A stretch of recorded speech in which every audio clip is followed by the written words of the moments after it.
extremely sorry to disappoint. అంటే ఇప్పుడు ఉనికిపోతున్నాను మంచం కింద కూర్చొని ఏడుస్తున్నాను అని అందరూ what ever the media speculating వాళ్ళందరికీ చిన్న డిసప్పాయింట్మెంట్ ఉండొచ్చు వీడియో. ఇక్కడ పాయింట్ ఏంటంటే I just want explain the whole concept. ఇప్పుడు నేను ఆల్మోస్ట్ ఒక 1 year బ్యాక్ ఏదో ట్వీట్స్ పెట్టాను అనే ఎలిగేషన్. ఆ ట్వీట్స్ ఎవరో మనోభావాలు దెబ్బతిన్నాయి. ఇక్కడ విచిత్రం ఏంటంటే 1 year బ్యాక్ పెట్టిన ట్వీట్స్ 4 డిఫరెంట్ ప్లేసెస్లో 4 డిఫరెంట్ జ్యూరిస్డిక్షన్స్ లో 4కి ఒకే 3-4 రోజుల వ్యవధిలో వాళ్ళ మనోభావాలు దెబ్బతిన్నాయి. వాళ్ళు ఆ పరంగా కంప్లైంట్ ఇవ్వడం, కేసులు పెట్టడం జరిగింది. ఇక్కడ పాయింట్ 1 ఎవరి మీద అయితే నేను పెట్టానని వాళ్ళు చెప్తున్నారో వాళ్ళకి లేదు, ఎవరో థర్డ్ పార్టీ అసలు సంబంధం లేనివాడు.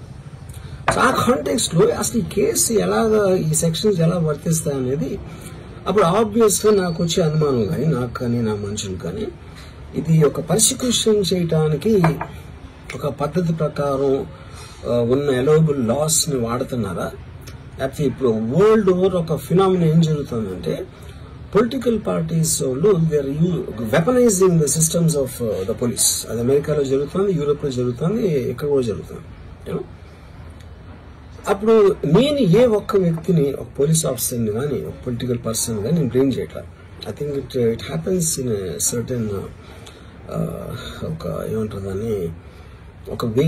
అది అందరూ కూడా ఎంతో కొంత అది చేయటానికి టెంప్టేషన్ ఉండొచ్చు.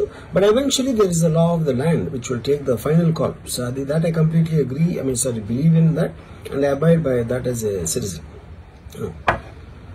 సో ఇప్పుడు ఇక్కడ జరిగింది నేను నాకు ఒక నోటీస్ వచ్చింది, నేను ఒక రిప్లై ఇచ్చాను, ఫలానా చోట ఫలానా తారీఖు నేను వస్తాను. అప్పటికి నాకు జరుగుతున్న పని ఒక ఆన్గోయింగ్ స్కెడ్యూల్ ఉంది కాబట్టి, నాకు ఫిల్మ్ వర్క్ ఉంది కాబట్టి అవ్వలేదు. అండ్ ఇట్ ఈస్ వేరే ప్రొడ్యూసర్ చేస్తున్నాం, ఆ ప్రొడ్యూసర్కి నష్టం వస్తుంది కాబట్టి నేను మళ్ళీ టైం అడిగాను.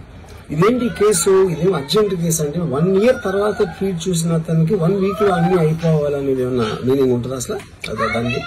So which basically means it is being done for purposes other than the urgency of the case.